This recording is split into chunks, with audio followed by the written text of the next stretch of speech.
Hello, everybody. Welcome back to the Superman and Lois retrospective. I'm joined by Mr. Darren is not my friend and Mr. Joypad Jake for season 2, episode 8, titled Into Oblivion. How are you, fellas? How's it going? I feel like I just took a trip into Oblivion today.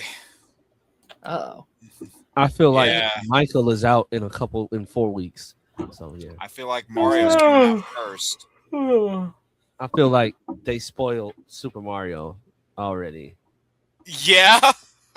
yeah, that's strange. Yeah, I don't know why they did that. They had to, no choice. They didn't have to. They had want to. money. No, People they had were to. already going to see it before that. It's the same. That's true. They I'm had to sorry. because somebody leaked it. I'm sorry, small thing. They didn't have to do that. It was going to get money anyway. It's the same thing when Deadpool and Wolverine revealed X-23 a week before the movie came out. It got leaked. They got hacked. It got leaked in the Philippines. So they had to get ahead of it before it started spreading on the internet. It legitimately got leaked. They leaked the cast list. I hate leakers. And his name was on it. I hate leakers. Speaking of leakers, I actually don't have a great transition for that at all. That makes no sense. But Superman and Lois, episode 8. Halfway through the season, right? This was like our halfway point, basically. I mean, Lois wanted Christy to be a leaker of information this episode, and well, that didn't really work. Yeah. No, it did not. Drugs it did not leaked. work. I don't know. John's responsibility leaked. That doesn't work. I don't know. I tried. John's brain was leaking. Jonathan's secrets did not leak yet. Well, they leaked. Yeah, no, he's keeping it tight. He's keeping like his lips sealed. Yeah, kind of good on him. Which I mean, I get it, but at the time, I was watching through it, and I'm like, dude, you got to realize when some people are just like dragging you down, and you. Looking where the show ends up and where him and Candace end up, I guess maybe I had less of a problem with it this time because we know where it ultimately leads with them. Yeah. So I guess I just kind of looked at it as a strengthening of their relationship this time. But even then, that strengthens it, and you still have those bits of drama between them in the beginning of season 4. It's like, this guy like had your back when nobody else did, and you're really gonna like act like this toward him. I've never loved this storyline. I've been very open through these last couple episodes that I don't love the storyline for John.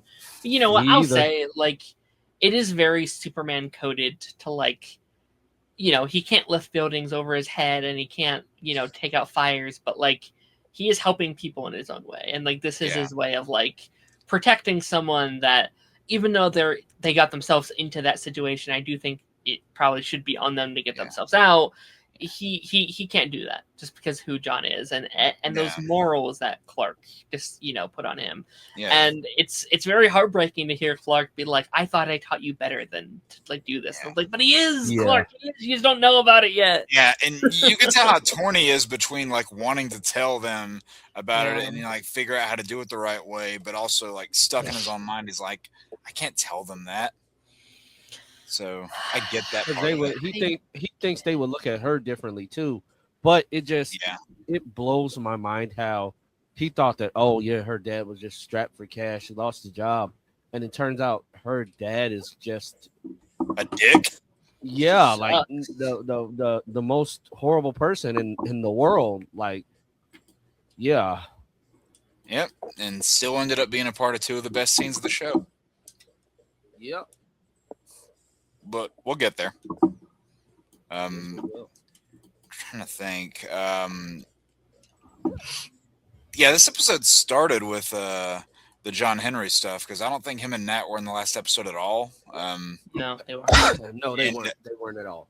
And I do really like Nat's drama in this episode where she's like, you know, like he agreed to go out there with you, and that's on you. Like you're Superman, you're supposed to protect him, and this isn't easy for me because you look exactly like the guy that killed my mom. It's like that's got to be a lot of drama there, and I like where that story goes at the end of the episode where he's like, hey, listen, I get it.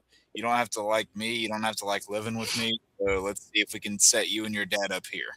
Yeah, I like that. Like, it's Superman always finds a way to get through to somebody in the end. I like that. And cares about what they're dealing with up here. Yeah. And it's got to be a lot for all of them. Yeah, I get why she was doing that. Like, it is a lot. Yeah. And then he had to handle everything with Allie and all of that stuff. Yeah. So he didn't get there to pick her up. Yeah. So I get why she was pissed. I do find the parallel interesting with, this episode with that little slip up at the beginning where John Henry's like, my two favorite girls. You contrast that moment to the beginning of season 3 where John Henry's like, she's not your mom. It's like, relationships are forming, and like while it might not be the Lois that they lost, they still care about her. So no, that seemed heartbreaking, where he's just like, I can't wait to spend the day with my two little girls, or like my two girls, and Clark's hand is actively in Lois's hand as this is happening, and Clark's just like, oh god. but I love the follow up between Clark and John later in the episode where Clark he's even starting to feel a little bit of catharsis. He's like, like she has a right to feel that way. For all she knows, I am that bad guy. And then John's like, well, I know you're not. I know the difference. Like, that is such a good scene between them. Because, I mean, you go from how they were, like, in the back half of season 1, especially, like, all the back and forth between them. And now this is somebody that, like, is really a friend to Clark, and Clark gave him the only way to kill him if it ever needs to happen. Yep. So these two really have that kind of, like, I mean, there's obviously drama between them, but it reminded me of another one of those core staple friendships in the Arrowverse, something you would see between like an Oliver Queen and a John Diggle, something like that. It reminded me of that kind of bond. Every Arrowverse show has like that friendship dynamic. If it's the core two, like if it's a John Diggle, or if it's a Cisco, or if it's a what would Supergirls be? Lana, I guess. Supergirl? No, it would be Alex. It would be. I guess her sister. I guess Alex. John. I guess could be. Yeah, and then for Batwoman, I guess you would say Luke. It'd be Luke and Kate. Legends Brian changes every season. You can't really give one to Legends. Yeah, I mean, there are some that persist throughout Legends, like a Nate and a Ray, or like a Jackson and Martin, which goes into a different relationship after that. And you even had like a Ray and a Stein through that too. So I guess like Sarah and Ray would, I guess, be the Sarah closest. and Ray, or maybe Sarah and Nick. I was about to say Sarah and Nick. Yeah. Sorry, I didn't mean to get off us off on a tangent. It was always Ray and Nate. Yeah. Nate. Yeah. I think of his name. While we're on the Arrowverse track, like I know I mentioned this a couple weeks ago, but this was so supposed to be Crisis. It pisses me off every time. Yeah. It definitely was. Like a multiverse storyline featuring a red light that sent them to the it so clearly was meant to. Right. She said she was in nowhere. They said she was in nowhere. Like, bro. Yeah. Everybody else was technically in nowhere. What? Yeah. I mean, why didn't she run into them? Yeah. Again, we don't have to go over this again, but it still pisses me off that when people are like, it was never supposed to be. It clearly was, and they changed their mind. And that's okay. It's okay. I'm happy they ended up going separate. It was better for the show. Yeah. But we also have to acknowledge that it was supposed to be, and they just changed their minds. Yeah.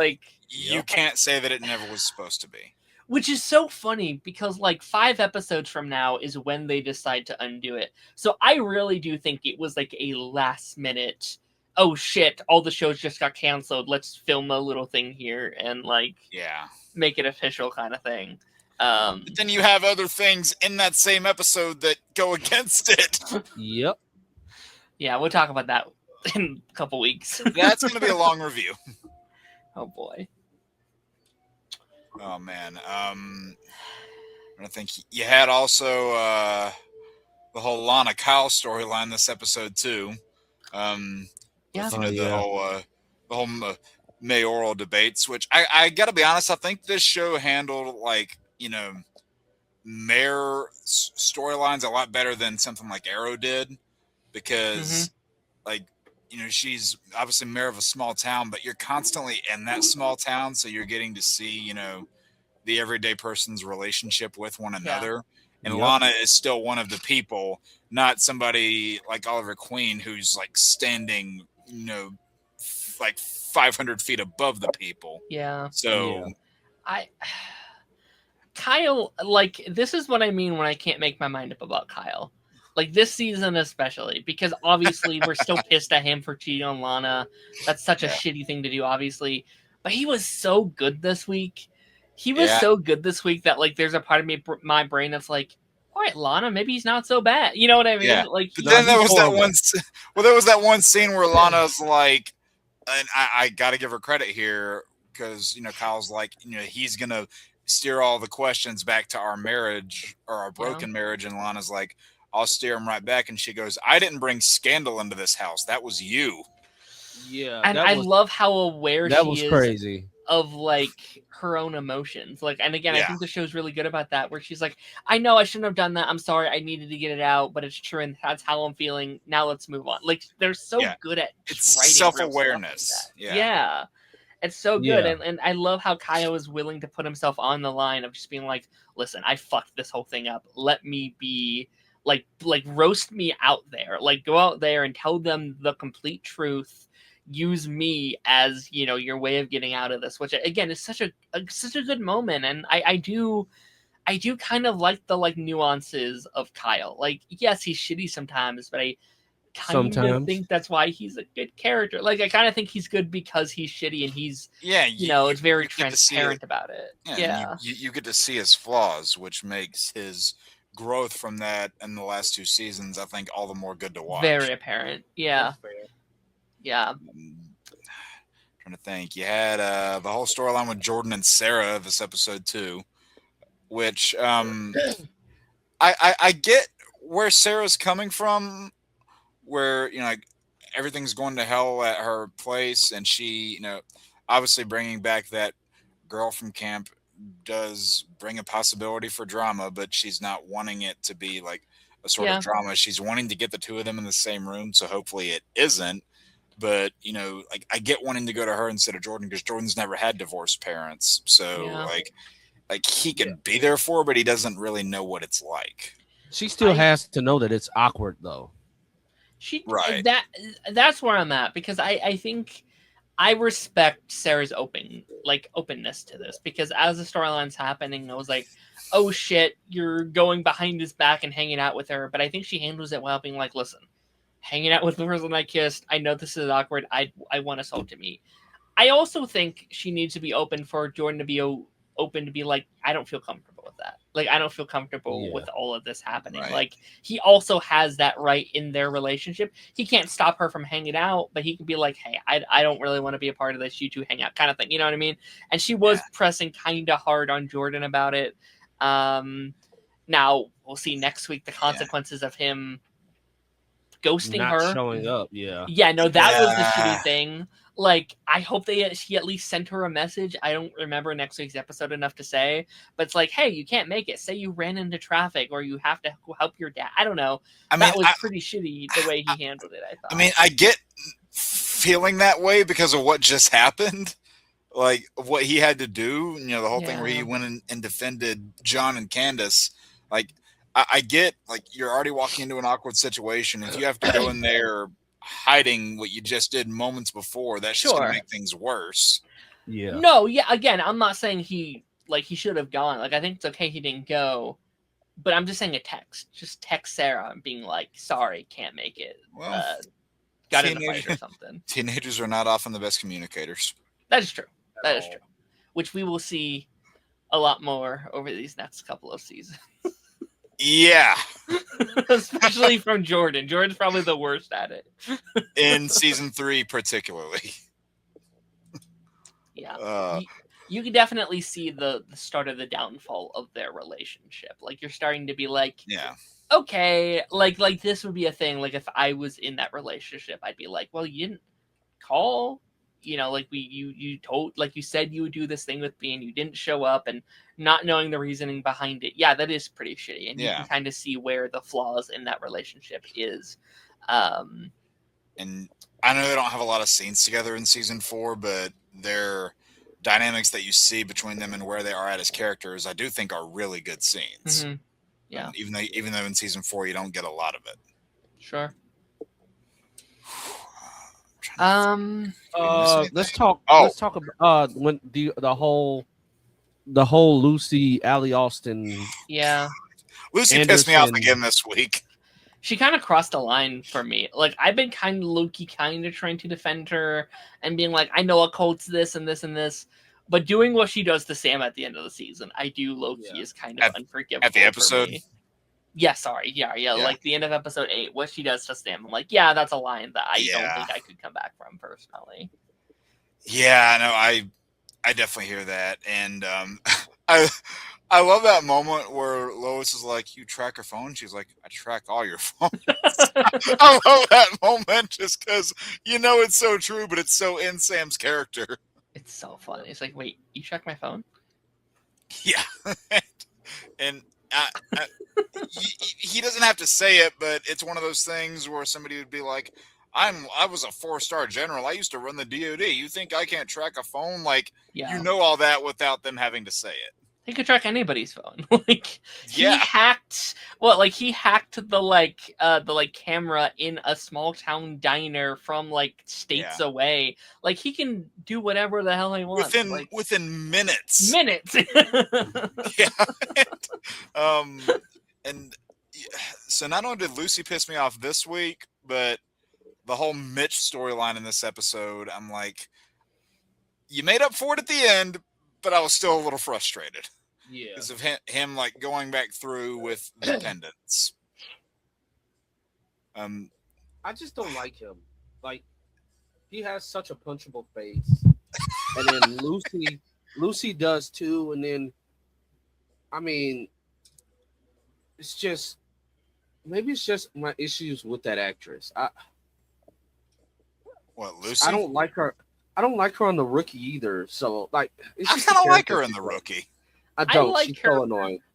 I like her when she's part of the family. Like, they've done that 3 times already to me this season. When they bring her back into the family, she's like, "You're one of us. Thank you for getting out of there." And then she betrays them every time, and I fall for it every damn time. Yep. It's like, God damn it, Lucy. Yeah. And even though I didn't like season 1 of Supergirl, I didn't think she was bad in it. She was so annoying. Granted, I haven't seen the season in years. I like her. I mean, I think she's just a real character in this one, opposed to that. Like that, she's just general of the army kind of thing. Like, she doesn't have much going for her. Yeah, that's right. Because her all those interactions with her and Flash whenever they crossed over that one time, I'm like, that one was fun. That one was fun. But I think I like her more here, which isn't a high bar. I would have liked to have seen more of her if they would have had the opportunity to maybe give her some sort of redemption in later seasons, but obviously they didn't get the opportunity to do that. With how Lois Lane heavy season 3 is, you'd think she would have been around for that would have been that. Cool. That actually would have been a really cool episode. Her coming back, knowing what happened to Lois. I will say though, they do at least address it. There's a phone call between them. Yeah. So, but sorry, go ahead. I loved the stuff when they thought that she was dead. I thought that stuff was really, really good. I thought this was some of the best Sam stuff that he got to do, where he's just at loose ends when he's going against Allie, and it's where is she? Tell me where my goddamn daughter is. Well, because you can see Allie hit the nerve where she's like, you've been afraid your children will leave you the same way your wife did, and it's when that card's played, somebody's gonna snap, and it's just like Quentin Lance. Whenever somebody would bring up Sarah in the early Arrow seasons, that was his tick, and like Quentin is on Arrow, I think Sam's one of the consistently well-written characters on this show. So, and the bit from Lois got me again. Again, I've said it on here previously. Like anytime Lois has like an emotional scene, it gets me. she But nails it. it's like, how could she just leave? Like after what her mother did, how could she just leave? Why does everyone leave me? Like that stuff was like, oh my goodness! Like it's so emotional. It's so good. Betsy's so good. Yeah, you just see her and Clark in the hotel, and she just breaks down there in his arms. Yeah. Damn, she's so good. How? Yeah. I'm trying to think. Is there anything in this episode we missed? The Jonathan stuff a little bit. Like I know we already talked about him. Oh yeah, you got the scenes with him and Clark. Yeah. Oh yeah. Yeah, I don't particularly like enjoy this story. Like I'm not like I think that's just my thing with this season. Like this wasn't a bad episode at all. Like it's still a good episode, but I just am so uninvested in some of these storylines. Like I don't love the drug storyline. I don't love the Allie storyline. I don't like the Mitchell storyline. You know, is it because you already know where it ends up? Maybe, but I didn't really like it the first time around either. Like again, it's not bad. I don't know. It doesn't. Fair. Again, it's good. It's still good TV. It's still solid. It's also just so much more like soapy than I like Superman and Lois to be. Like I think, I think Superman and Lois stands apart from some of the other shows because how much better they are at writing these situations and characters and stuff. And this season, it's like kind of on par with everything. You could probably blame that on COVID a little bit. This was like pretty peak COVID, but with that in mind, just like a small little thing. I'll say, I mean, we're obviously talking about this more when we get to the next season, but the big story surrounding next season with how soapy these shows can get sometimes, I was scared at how they were going to handle it. They did very well in season 3. Yeah. Agreed. I'm excited for that. And, you know, even though I'm not like super invested in the Jonathan stuff at the current moment. That's like definitely my least favorite part, but I do like where the story goes. I just don't necessarily like all of how it gets there. You know, like whenever, and I can't remember exactly what episode it happens in, but whenever Lois and Sam eventually are brought into that story, I do like where that goes. So, sure. So I don't know. Maybe that's why I defend it loosely, just because I think it has a good payoff. But sure, the way there isn't the smoothest, I'll admit. I think I'm enjoying it more this time around than I did the first time around. Like I remember the first time around, I was really like annoyed with how they were doing it. Fair. But yeah, we'll see. I guess in future outings. Yeah. Lance, you have anything else you want to add? It just the stuff with John just annoyed me because it's like you're acting shocked that your dad is upset with you because you're actively lying. Yeah. Yeah.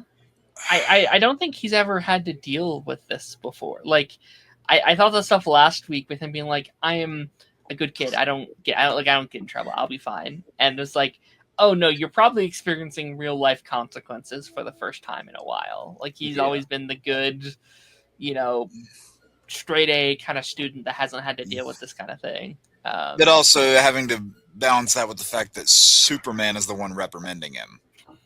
So, just something to balance there. Little detail I forgot to mention earlier, but whenever you see Candace and I forget the dealer's name in the hallway, I do really like that Jordan scene where he tells her to essentially back off, which again, very, very sibling thing of them to do. Protecting their loved ones, where it's like John's not here to do this, so now I have to do it. Like that's a nice subtle thing. I also like the nice little detail that he knows he can't tell Jordan, obviously because he might tell the parents, but two, he knows that there's someone in the house with super hearing. He can't just be like, oh yeah, it's Candace, or they'll hear about it. You know what I mean? Which I think is a nice little detail. Technically there's two people with super hearing now. True. Yeah, because Jordan does have that whole thing. I just mean like that's why he can't tell Jordan what happened because there's that looming. He could be listening in on us at any point. Yeah, which I think season 1 did a good job of dealing with that.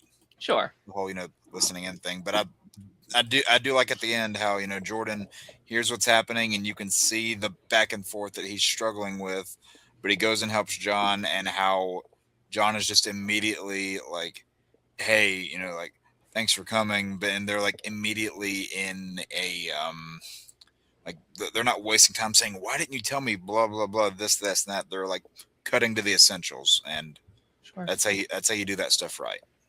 I agree. All right, is that it? Do you have anything else? I think that's it. We are nearing my favorite episode of the season, which is. I think I know which one that is. I think we're heading into some really cool couple of episodes here, if I remember correctly. Yeah, I don't know which, because I have two favorites of this season, and I think this retrospective is gonna determine which of the two I like more. So we'll see what happens. Yeah, I think the best of the season is kind of coming up. Like, it's been kind of hit and miss for me so far, but like, I think we're in the points of like, oh, those are the episodes I like season 2 for. Yeah. So that's going to be exciting. And that's what I think good TV does, is that if it's a little bit of a slow burn in the beginning, but has a really strong conclusion, like I think that is better than, say, it starting really strong and then it kind of falling apart at the end. Yeah. At least in my opinion. Agree. I think I overall agree. All right. Yeah, I think we're good. Alrighty. Well, anyone have anything to say before we wrap this up? You heard it here first, guys. Thank you all for watching. Thank you for keeping up with us on this retrospective view at one of the greatest CW shows of all time. We'll be back next week with episode 9. Want to thank Darren and Delicious Jake for joining me today. That's his new name, by the way. You heard the conversation we were having before this. You would understand why. I don't. Like, share, subscribe.